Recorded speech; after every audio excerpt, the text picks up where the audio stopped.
শীতের সকালবেলা হোক বা সন্ধ্যাবেলা এরকম যদি গরম গরম এক বাটি পিঠা থাকে তাহলে তো আর কোনো কথাই নেই। এই পিঠেটা তৈরি করা যে এতটা সহজ এই রেসিপিটি না দেখলে বুঝতে পারবেন না। সুজি দিয়ে সুজির রসপলি পিঠে আজ আমি আপনাদের তৈরি করে দেখাবো। এই পিঠেটা তৈরি করার জন্য কোনো রকম পুর তৈরি করার কোনো ঝামেলা নেই। ঝটপট করে তৈরি করে খেতে পারবেন সুজির এই পিঠেটা। 2 থেকে 3 দিন পর্যন্ত রেখে খেলেও কিন্তু এই পিঠেটা একদম শক্ত হবে না, তুলোর মতো নরম সফট হয়ে থাকবে। আজকে এই পিঠেটা আমি আপনাদের তৈরি করে দেখাবো। আমি জানি আপনাদের এই পিঠেটা অনেক ভালো লাগবে। তাহলে চলুন রেসিপিটা ঝটপট দেখে নেওয়া যাক। আসসালামু আলাইকুম, আমি সুরাইয়া আর আমার রান্নাঘরে সবাইকে স্বাগত জানিয়ে আজকের রেসিপি শুরু করছি। সুজির রসপুলি তৈরি করার জন্য এখানে একটা বোলের মধ্যে নিয়ে নিচ্ছি 1 কাপ পরিমাণ সুজি, আর এই কাপ মাপ করে 1 কাপ পরিমাণ লিকুইড দুধ দিচ্ছি। তবে দুধটা হালকা গরম হতে হবে।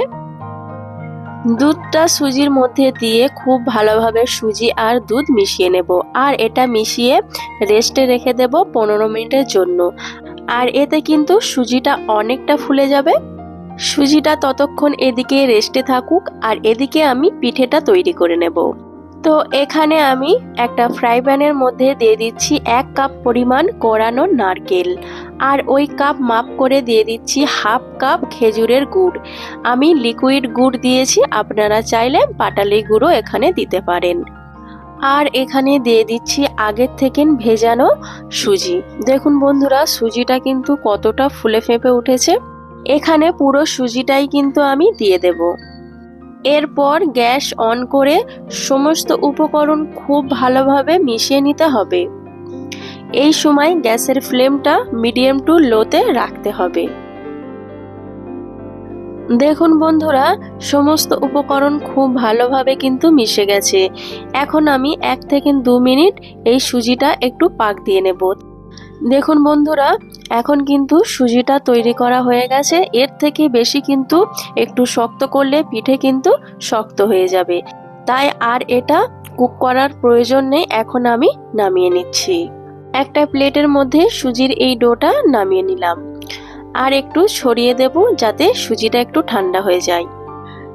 সুজিটা একটু হালকা গরম আছে, আর এই হালকা গরম থাকা অবস্থায় কিন্তু সুজিটা ভালো করে মেখে নিতে হবে, যাতে সুজির মধ্যে কোনো রকম ডলা না থাকে। সুজিটা এরকম খুব ভালো করে মাখিয়ে নিতে হবে। তারপর এখানে আমি একটু ঘি হাতে লাগিয়ে নিচ্ছি। এবার এখান থেকে ছোট ছোট বল তৈরি করব।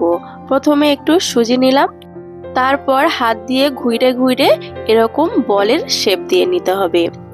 দেখতে কিন্তু অনেকটা মিষ্টির মতো লাগছে। এই দেখুন বন্ধুরা, একটা বল কিন্তু তৈরি করা হয়ে গেছে। এই বলের গায়ে কিন্তু কোনো রকম ফাটল নেই, একদম সুন্দর তেলতেলে ভাব হয়েছে। আমি আবারও আপনাদের একটা তৈরি করে দেখাচ্ছি। আবারও একটু সুজি নিলাম, তারপর হাত দিয়ে ঘুরিয়ে ঘুরিয়ে বলের শেপ দিয়ে নিতে হবে।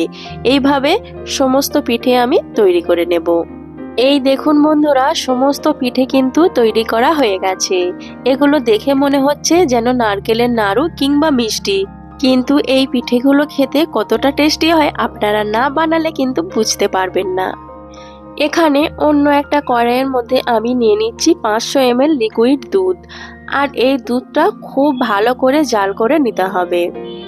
এই দুধটা এখনই কিন্তু একটু ভালো করে ঘন করে জাল করে নেব, কারণ সুজির পিঠেগুলো দুধে দেওয়ার পর কিন্তু বেশিক্ষণ ফোটানো যাবে না। আবার অতিরিক্ত ঘন করে ফেললেও কিন্তু সুজির পিঠাগুলো এই দুধের মধ্যে দিলে ভালো করে কিন্তু পিঠেগুলো ভিজবে না। এখন আমি গ্যাসের ফ্লেমটা বন্ধ করে দিয়েছি, আর এখানে আমি 1 কাপ পরিমাণ লিকুইড খেজুরের গুড় দিয়ে দিচ্ছি।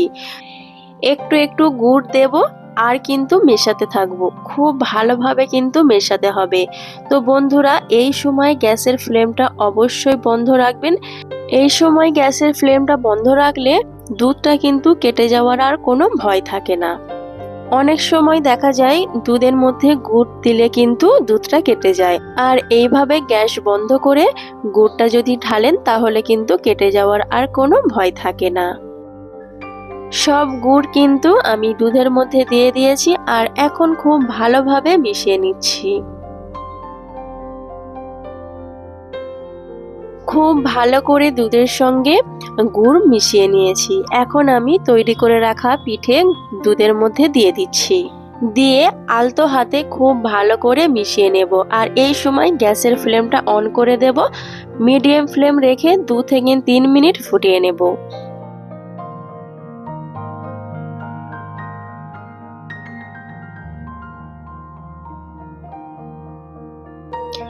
এই পিঠে কিন্তু বেশিক্ষণ নাড়াচাড়া করা যাবে না, তাহলে কিন্তু ভেঙে যেতে পারে। খুব ভালোভাবে 2 মিনিট আমি ফুটিয়ে নিয়েছি। এবার গ্যাসের ফ্লেমটা আমি বন্ধ করে দেব। এখন ঢাকা চাপা দিয়ে একটু স্ট্যান্ডিং টাইমে রেখে দিচ্ছি। গরম গরম হোক কিংবা ঠান্ডা ঠান্ডা, যে যেরকম ভাবে এই পিঠে খেতে পছন্দ করেন সেভাবেই কিন্তু খেতে পারেন। তবে যেভাবেই খান খেতে কিন্তু দুর্দান্ত লাগে। আর যখনই আপনাদের পিঠে খেতে মন চাইবে তখনই কিন্তু এই পিঠেটা চটজলদি হয়ে যাবে। এতটাই টেস্টি আর এতটাই বানানো সহজ হয়। তো বন্ধুরা, আজকের এই রেসিপি আপনাদের ভালো লাগলে লাইক, কমেন্ট, শেয়ার করবেন। আর আমার চ্যানেলে নতুন বন্ধু হয়ে থাকলে চ্যানেলটি সাবস্ক্রাইব করে পাশে থাকবেন। ভালো থাকবেন, সুস্থ থাকবেন, খোদা হাফেজ।